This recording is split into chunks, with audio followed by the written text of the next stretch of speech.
Breaking చూస్తున్నాం. BRS ఎన్నికల శంఖారావాన్ని పూరించనుంది. కాసేపట్లో చేవేళ్లలో ప్రజా ఆశీర్వాద సభ జరగనుంది. ఈ సభలో గులాబీ దళపతి కేసీఆర్ ప్రసంగించనున్నారు. అసెంబ్లీ ఎన్నికల్లో ఓటమితో నైరాశ్యంతో ఉన్న బీఆర్ఎస్ క్యాడర్లో జోష్ నింపేలా రానున్న లోక్సభ ఎన్నికల్లో గెలిపే లక్ష్యంగా చేవేళ్ల బహిరంగ సభ వేదికగా కేసీఆర్ నేతలకు దిశానిర్దేశం చేయనున్నారు. ఇటీవల నల్లగొండ, కరీంనగర్ లో నిర్వహించిన బహిరంగ సభల్లో రైతాంగ సమస్యలపై ప్రభుత్వ తీరును ఎండగట్టారు గులాబీ దళపతి. దీంతో చేవేళ్ల సభలో గులాబీ బాస్ ప్రసంగంపై సర్వత్రా ఉత్కంఠ నెలకొంది.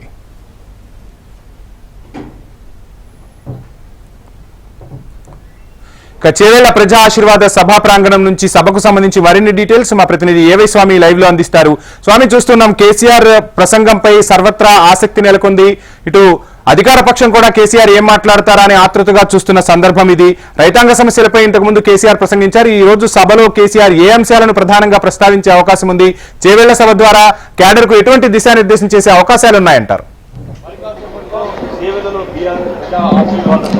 వంశీ, చేవేళ్లలో బీఆర్ఎస్ ప్రజా ఆశీర్వాద సభకు సంబంధించి ఈ లోక్సభ సెగ్మెంట్లలో పార్టీ అభ్యర్థి కాసాని జ్ఞానేశ్వర్ ముదిరాజు విజయం కోసం కేసీఆర్ ఈరోజు ఈ బహిరంగ సభలో పాల్గొనబోతున్నారు. ఈ బహిరంగ సభకు సంబంధించి ఇప్పటికీ అన్ని రకాల ఏర్పాట్లు పూర్తయ్యాయి. దీనికి సంబంధించి అత్యంత ఛాలెంజ్ గా తీసుకున్నటువంటి కేసీఆర్ ఇక్కడ నుంచి ఎలక్షన్ సంబంధించి ప్రచారం సంబంధించి పెద్ద ఎత్తున నిర్వహించబోతారు. ఈ సభకు సంబంధించిన విషయంలో ఎప్పటికప్పుడు పార్టీ సంబంధించిన అభ్యర్థి కాసాని జ్ఞానేశ్వర్ ముదిరాజు విజయం కోసమైనా ఈ సభ ద్వారా ప్రసంగించబోతారు. ఇప్పటికే ఏర్పాట్లను కూడా పూర్తయ్యాయి. సాయంత్రం 5 నుంచి 6 గంటల మధ్యలో కేసీఆర్ భారీ బహిరంగ సభకు హాజరవుతారు. ఈ మొత్తం చేవేళ్ల లోక్సభ సెగ్మెంట్ లో ఉన్నటువంటి 7 అసెంబ్లీ స్థానాలకు గాను 4 స్థానాల్లో బీఆర్ఎస్ పార్టీ విజయం సాధించింది. ఇందులో ఒకవైపు షేర్లింగంపల్లి, మరోవైపు ఇటు రాజేంద్ర నగర్, మహేశ్వరము, చేవేళ్ల ఈ 4 నియోజకవర్గాలకు సంబంధించి పార్టీ ఎమ్మెల్యే అభ్యర్థి ఉన్నారు. మరోవైపు దీనికి సంబంధించిన విషయంలో ఇప్పటికే పార్టీ నేతలంతా కూడా సమన్వయం చేసుకుంటూ పార్టీ అభ్యర్థి విజయం కోసం కేసీఆర్ ఈ రోజు నుంచి వరుసగా రాష్ట్ర వ్యాప్తంగా పర్యటించబోతున్నారు. దీనికి సంబంధించిన విషయంలో పార్టీ ఎప్పటికప్పుడు కూడా ఎన్నికలకు సంబంధించిన ఏర్పాట్ల విషయంలో తలములుకై ఉన్నారు.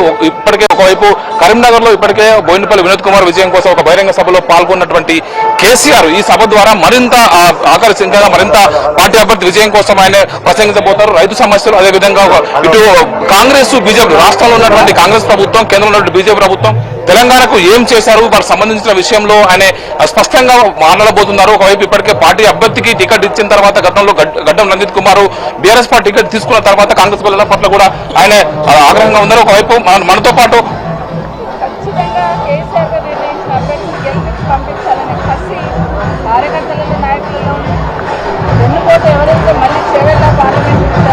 దీనికి సంబంధించిన విషయంలో ఇప్పటికే పార్టీకి అంతా కూడా ఏకతాటిపైకి వచ్చింది.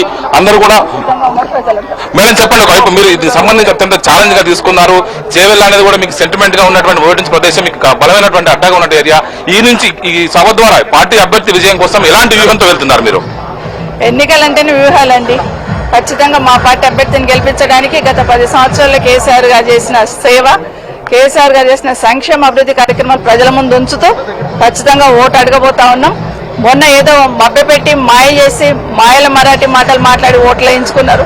ఈ 100 రోజులలో వాళ్ళ కథ ఏందనే తేలిపోయింది. ఖచ్చితంగా ప్రజలు ఆస్వాదించడం సిద్ధంగా ఉన్నారు. మీరు గతంలో ఇక్కడ సిట్టింగ్ ఎంపీ ఉన్నటువంటి గడ్డం రంజిత్ కుమార్ మీరు టికెట్ ఇచ్చిన తర్వాత కూడా మీ పార్టీని కాదని అతన్ని కాంగ్రెస్ పార్టీ తీసుకెళ్లారు. అతను ఏ విధంగా ఓడించడం కోసం మీరు ప్లాన్ చేస్తున్నారు? ప్రజలు స్పష్టంగా అర్థం చేసుకున్నారు ఎవరు ఎందుకు ఏ స్వార్థంతో పోయి ఉన్నారు. ఎలక్షన్ కోసం టికెట్ డిక్లేర్ చేసిన తర్వాత 24 గంటలు కేటీఆర్ గారు అంటే కేసీఆర్ గారితో ఉన్న వ్యక్తి సడన్ గా మార్చున్నాడు అంటే డెఫినెట్ గా ప్రజలు మాకన్నా ఎక్కువ అర్థం చేసుకుంటున్నారు. అట్లా ఓటేసుకొని వెన్నుపోటు పడాలని ఎవరైతే పార్టీకి ప్రయత్నం చేస్తున్నారో ఖచ్చితంగా ప్రజలు గమనిస్తున్నారు. పార్టీకి సంబంధించిన నాయకులు, కార్యకర్తలు కూడా గమనిస్తున్నారు. ఓటుతోనే గెలుపుతోనే వాళ్ళకి సమాధానం చెప్పకూడదు. కేంద్రంలో ఉన్న బీజేపీ పార్టీ కావచ్చు, రాష్ట్రంలో ఉన్నటువంటి కాంగ్రెస్ పార్టీ కావచ్చు, 2 అధికారాలు ఉన్నాయి.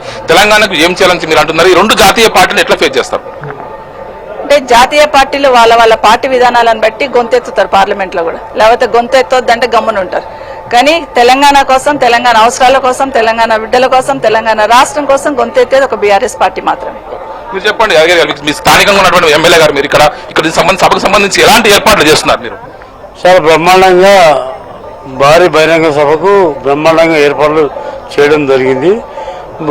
నెక్స్ట్ గెలిచేది బీఆర్ఎస్ పార్టీ అభ్యర్థి, చేవేళ్ల పార్లమెంట్ అభ్యర్థికి గెలుస్తుంది. చూస్తున్నాం ఖచ్చితంగా ఇక్కడ కాసాని జ్ఞానేశ్వర్ ముదిరాజ్ విజయం కోసం కూడా చేవేళ్ల సెగ్మెంట్ లో ఉన్నటువంటి నలుగురు ఎమ్మెల్యేలు, ఒకవైపు మహేశ్వరంలో మాజీ మంత్రి, ఒకవైపు సబితేంద్ర రెడ్డి కావచ్చు, మరోవైపు రాజేంద్ర నగర్ లో ప్రకాష్ గౌడ్, ఇటు శేర్లింగంపల్లిలో అరకప్పుడు గాంధీ, చేవేళ్లలో కాలయాలు, వీళ్ళందరూ కూడా మొత్తం కోఆర్డినేషన్ చేసుకుంటూ మాజీ ఎమ్మెల్యేలు, సిట్టింగ్ ఎమ్మెల్యేలు అందరూ కూడా ఎవరికి వారు ఈ మొత్తం సెగ్మెంట్ అంతా కూడా ఈ పార్టీ అభ్యర్థి విజయం కోసం ప్రయత్నం చేస్తున్నారు.